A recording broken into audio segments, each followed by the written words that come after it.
Welcome to this week's Missouri Politics. End of session. Start of the political season. No time for a featured guest. We have an opinion maker panel the entire time.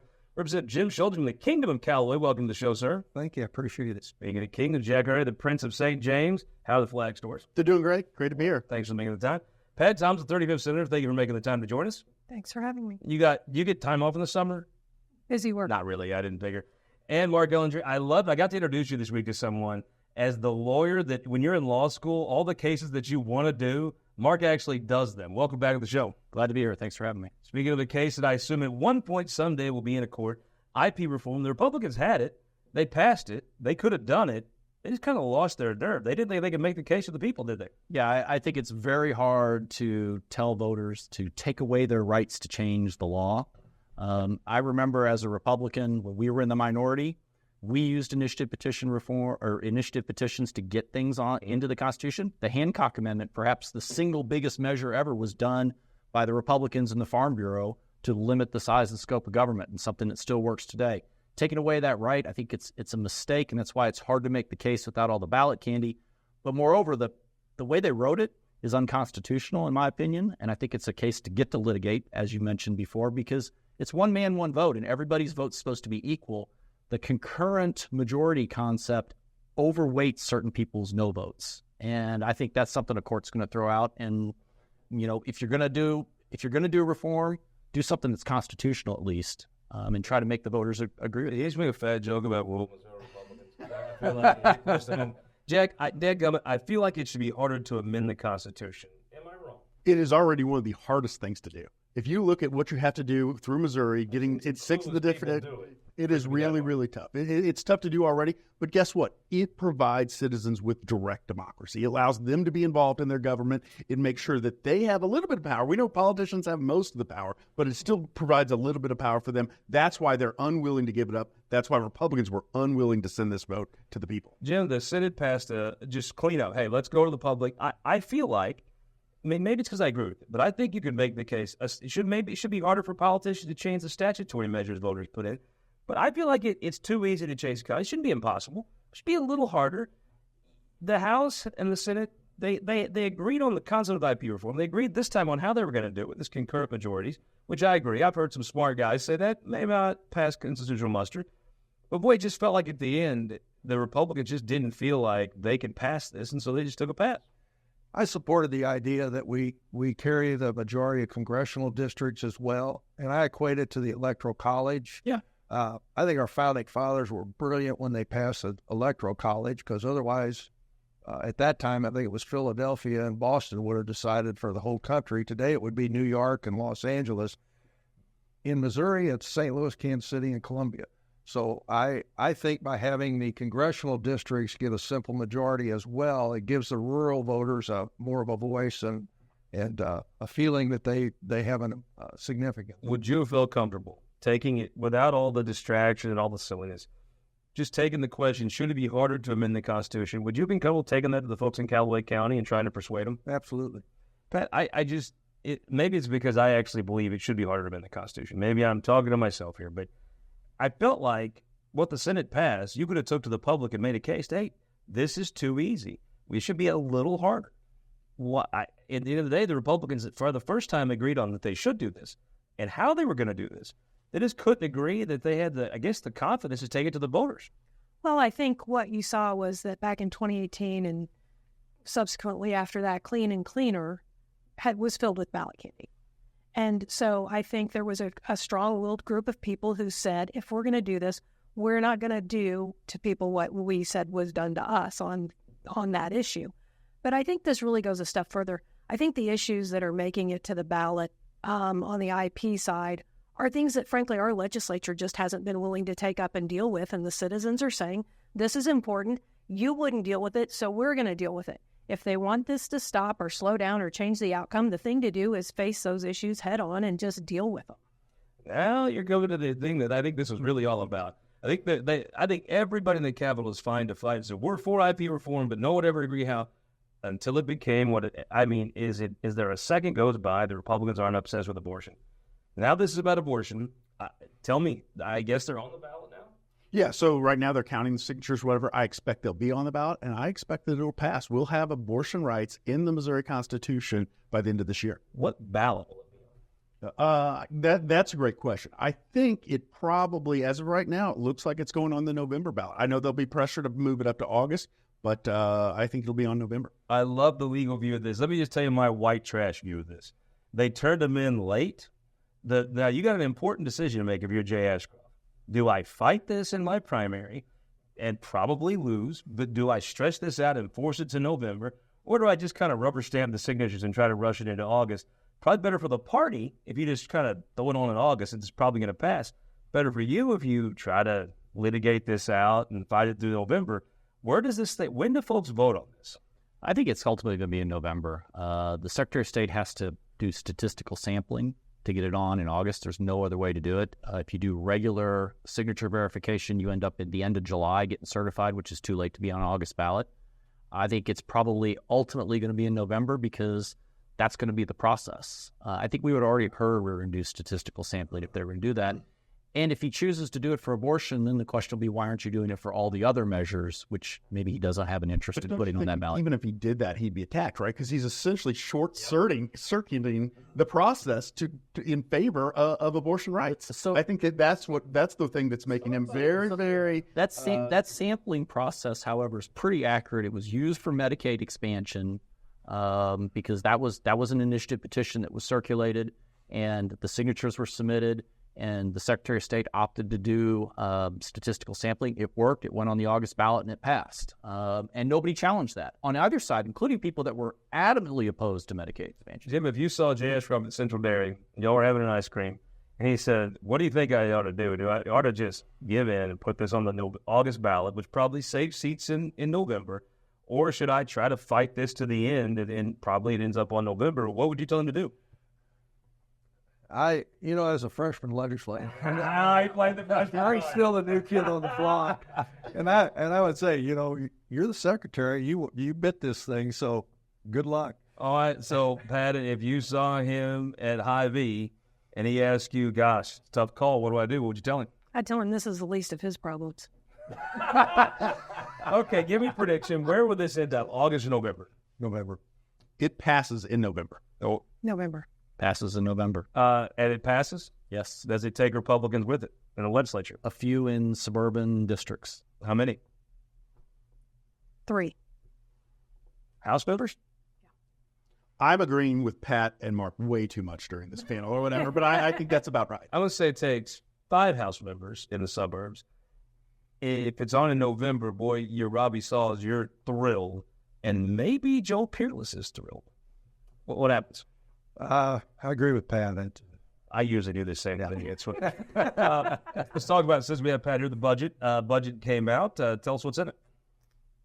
A lot of good infrastructure projects, things that reach from the Boot Hill to Northwest Missouri. It covers the state. A lot of roads, water projects for communities that can't afford them on their own. That keeps people at work when years get lean, and so that helps our economy keep moving. Marc Ellinger, I have not talked to one intelligent person that says Medicaid is funded past maybe January 10th.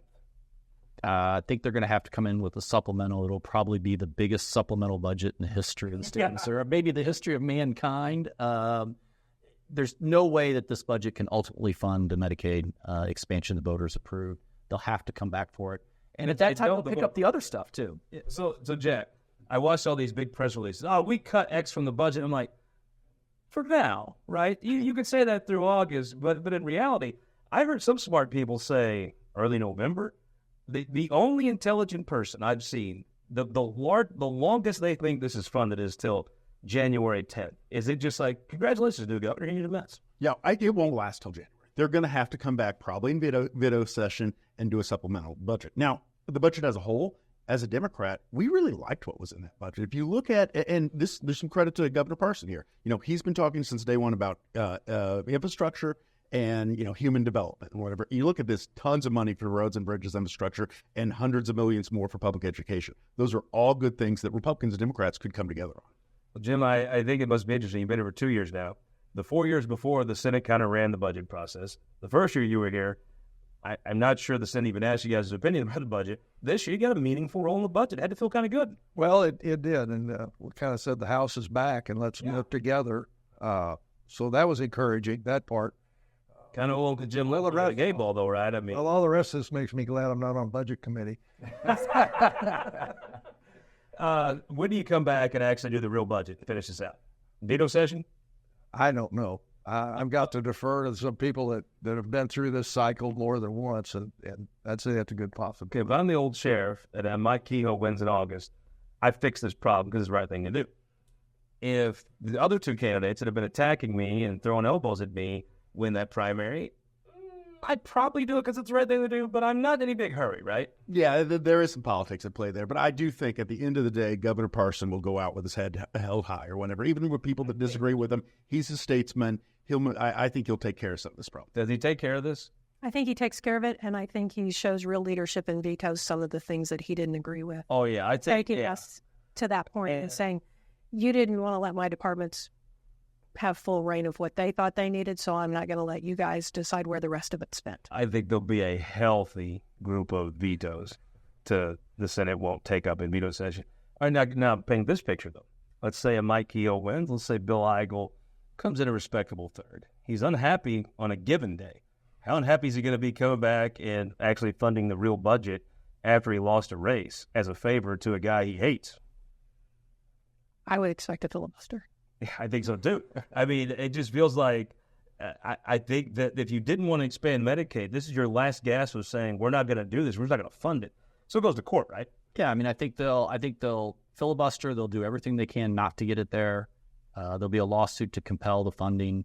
The Supreme Court's kind of telegraphed where they're at on that already because we've already litigated the validity of the appropriation language that's in there. Ultimately, the court will probably come down and say the state has to fund Medicaid. It doesn't have a choice. Filibusters fundamentally work when there's a time certain that something has to end. In a veto session, there is no time certain, right? And so the filibuster becomes a less meaningful tactic. And that's why I think the budget gets done. Which gives the governor so much more flexibility because he gets to call when he brings them in. I don't think they bring him in for veto session. Maybe if Kehoe wins the primary, they do. But I think the governor looks at bringing them in November so that the pressure becomes the holidays. The week of Thanksgiving. Jay Nixon was known to write some pretty specific special session calls, right? Yep. When he was actually still in that business, they were pretty tight. Mike Parson could probably maybe call the former governor over at Dow Bennett and say, give me the tightest call you can give me, right? Yeah, well, look, we always used to say the best days when you're governor is when the legislature's out of town, right? And so if you're going to have to bring them back in town, if you're going to bring the Foxes back to the house, let's make sure we give them a very specific, narrow thing to do. Do you pass a supplemental budget to really fund the state? Wow, that's a toss-up. As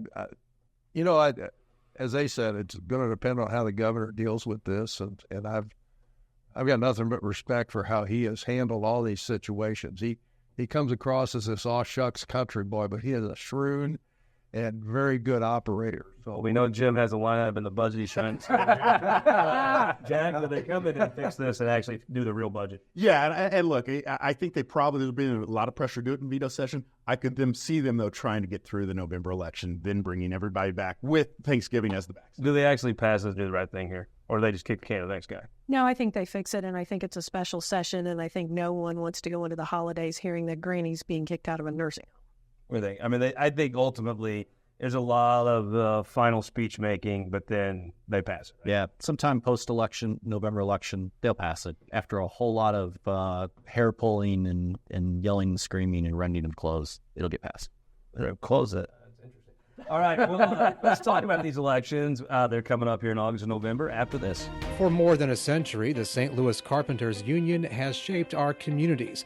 Through trusted alliances, we deliver skilled professional craftspeople while our business partners provide the kind of quality jobs that keep our economy humming. It's a blueprint that has worked since 1882. Turning Missouri into a right-to-work state stalls progress, wipes out jobs, and kills momentum. Right to work is wrong for everyone. Let's keep Missouri moving forward. Visit carpdc.org to learn more. When I take office, the first thing I'm going to do when my hand comes off the Bible is enact our Day One crime plan. Kehoe's plan: support law enforcement, remove liberal prosecutors, Crack down on illegal immigration and sanctuary cities. Charge fentanyl dealers with murder. Those things are what it takes to be tough on crime and make sure that we get our communities back. Endorsed by law enforcement, Mike Kehoe for governor. Paid for by the American Dream PAC. Data captured by our state-of-the-art monitors helps us pinpoint the timing and location of severe weather more accurately and respond to trouble more quickly. Ameren, Missouri's investment in smart technologies like this is one way we're improving reliability and restoring power faster than ever. Responding to trouble before trouble hits. That's energy at work. Ameren, Missouri. Welcome back to This Week in Missouri Politics. Opinion Maker panel stays around. Jim Schulte, Representative Keenan McCalloway, thank you for sticking around. Thank you. Jack Cardetti, I appreciate it. John, I know you love a good IP. I feel a little outnumbered up here, but you can handle it. Pat Thomas, thanks for sticking around. Sir. And Marc Ellinger, I appreciate it. You're the lawyer for all the Republicans. Let's talk about let's talk about these races, the governor's race being the biggest one. You're on the side in that one? We represent the Kehoe campaign. So it feels as though it's a good time to be Mike Kehoe. If you were laying out some things you needed to see happen for you to win this, some of those things are happening. Eagle's pulling in more and more activists that probably had a better shot at it up with Ashcroft. Ashcroft has no money. And I think you saw, while it was a great ad, I thought, from the general, boy, it's a little early to be bringing out the big gun there. You know, I think we're in a great spot going forward. The campaign is doing well. There's lots of funding. There's lots of excitement. Mike Kehoe is the hardest working retail politician, perhaps in the history of the state of Missouri. How are you getting these crowds? People love Mike Kehoe. He can show up in a room with 4 people and come back a week later and have 400 people because everybody will vouch for him after they meet. That's got to be. So Mike Kehoe, I mean, just to be candid with you, when he gives a speech, if you're just a person working a job that's going to vote, but you don't live and die with it, and you see him give a speech, it's not as if, oh my God, I got to go watch that guy. I just think he personally knows folks, key people in these communities, and they vouch for him so hard that folks are showing up and then they come back. There's no explanation for the crowds he's drawing. He's very personable. He talks honestly. He's just a leader. Plain spoken to you face to face, and that attracts people. Unlike somebody who stands behind a podium and just preaches and yells and screams, it doesn't draw the same attraction.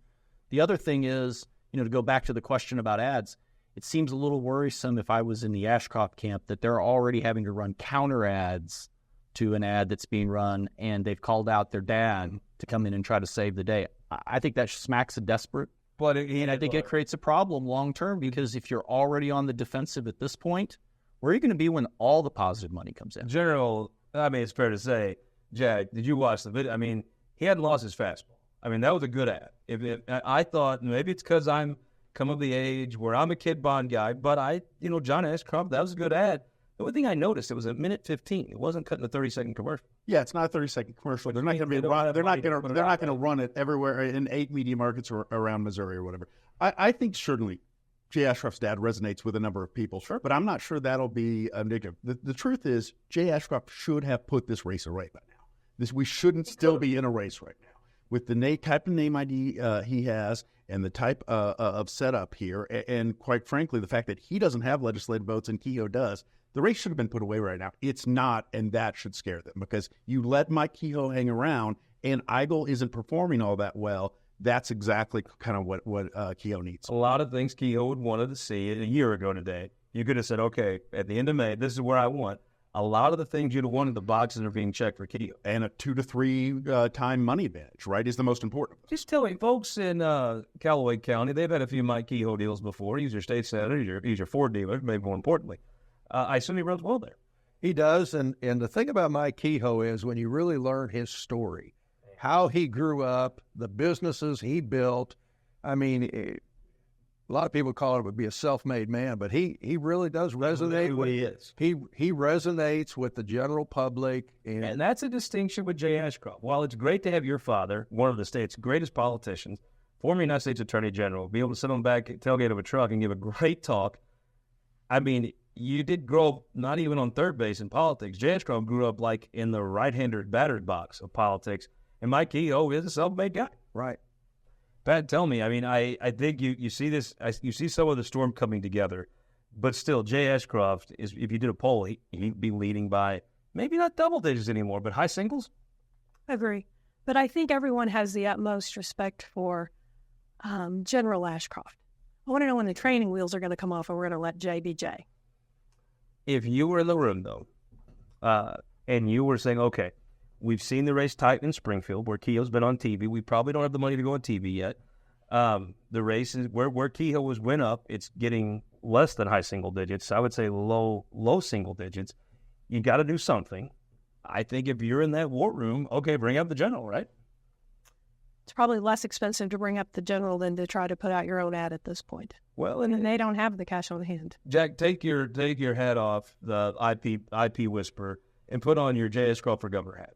If you're in that room right now, and everywhere Keogh's went up on TV, he's the only one with the money to do it. The race is tightening. We talk all about digital and doors and stuff, but the fact is, boy, that old TV still works. If you're in that war room right now, I don't think it was a bad play to bring him out. I thought the Journal did a great job on the ad. Yeah, but ultimately they're going to need to do contrast here. They're going to need to say, this is what it looks like if Jay Ashcroft's your conservative governor running the state of Missouri, and this is what Mike Kehoe would have you do based on his former votes. They really haven't gotten to that place yet, right? And that's the winning formula for if you're Jay Ashcroft. What does it cost to buy a legitimate week of TV for the governor's race in the state of Missouri? Yeah, it's between $800,000 and $1 million per week to get up in at least 4 of the 8 media markets. So Jay could do almost 2 weeks of the cash ran today, which I know that'll grow. But right now he's at 2 weeks, and Kehoe's up in some of the less expensive markets now. Yeah, and the problem is if you only have 2 weeks and you've been hit already, you have multiple things you have to accomplish, right? You have to defend yourself, and then you have to pivot, and you have to attack. It's really tough. It's really a lot better if you have 6 weeks to be able to do something like that. He's going to have very little time to accomplish quite a bit in those 30-second ads. Did you watch the video from General Ashcroft? I did not. I've heard a lot about it, but I haven't. I tell you, I thought it was very good. Yeah. And I also think in the situation, you probably don't want to be doing that in May, but of your options, boy, it was good. And the guy did a great job on it. Give me a prediction. How's this race end up? Oh, I still think it's favored to Kehoe, personally. I think as more and more people learn his story, how he grew up, the people that are negative against him right now say he's just a car salesman. He's way more than that, and they're underestimating him if they believe that. How's this race end up? Jay Ashcroft has more ways to win than Mike Kehoe does. I always like to be on the side that has more ways to win or whatever. Now, so far, Kehoe's kind of pulled the inside straight or whatever, so he definitely could win. But I still think Ashcroft's the favorite because of the last name. Tell me how it's going to turn out. A rainy day gives us Ashcroft. I like the dramatic pause too from that. I did like that. All right, Mark, I know you're on the side here. How much does Kehoe win by? I think he wins by somewhere between 5 and 7 points. Give me the odds on Kehoe winning. I'd put it at 60-40 right now. I think the money that's in the bank already and the clear track record of being able to raise money. He's up in a couple markets now. He's able to go statewide now if he wants to.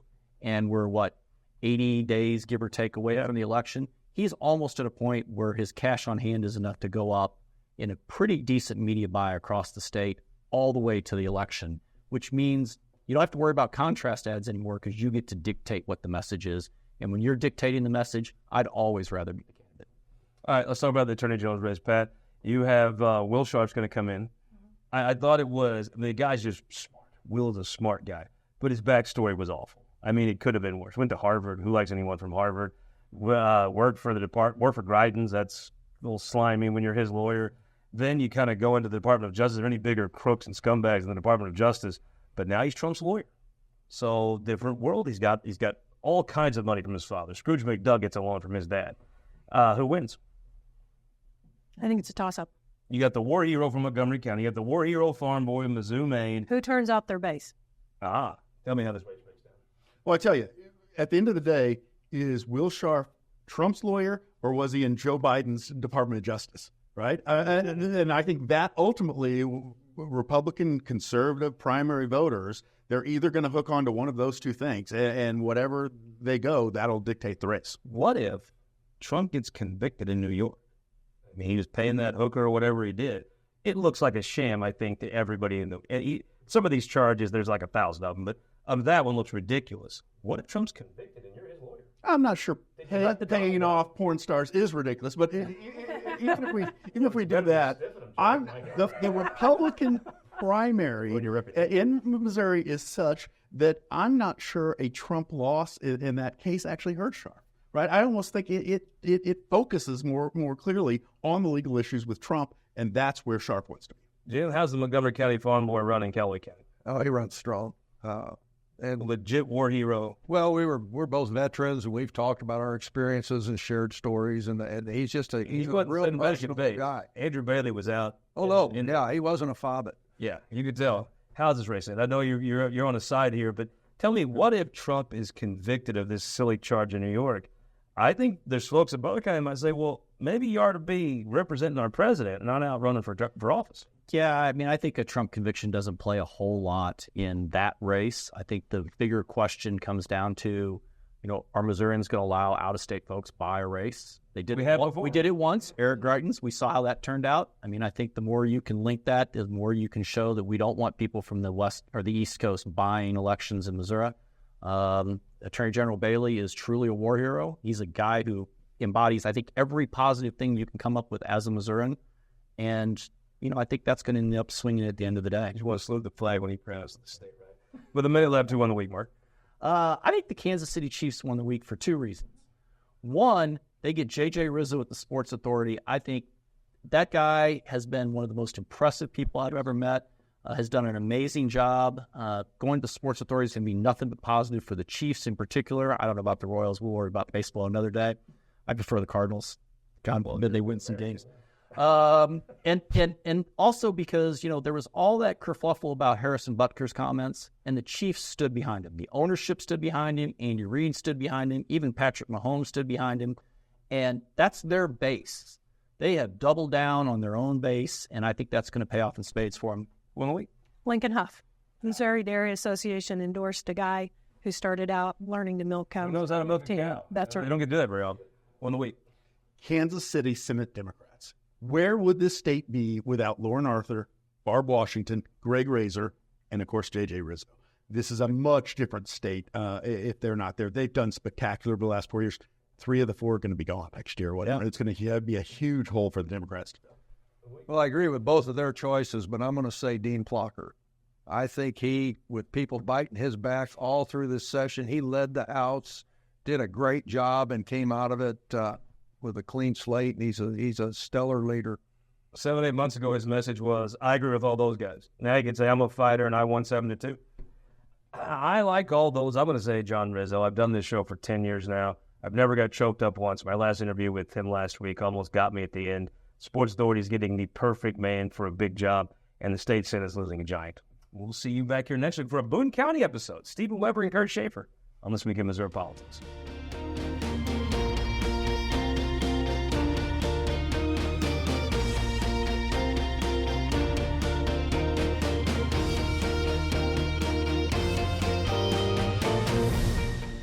This Week in Missouri Politics is sponsored by the Missouri Automobile Dealers Association, Ameren, Spire, and the United Electric Cooperative.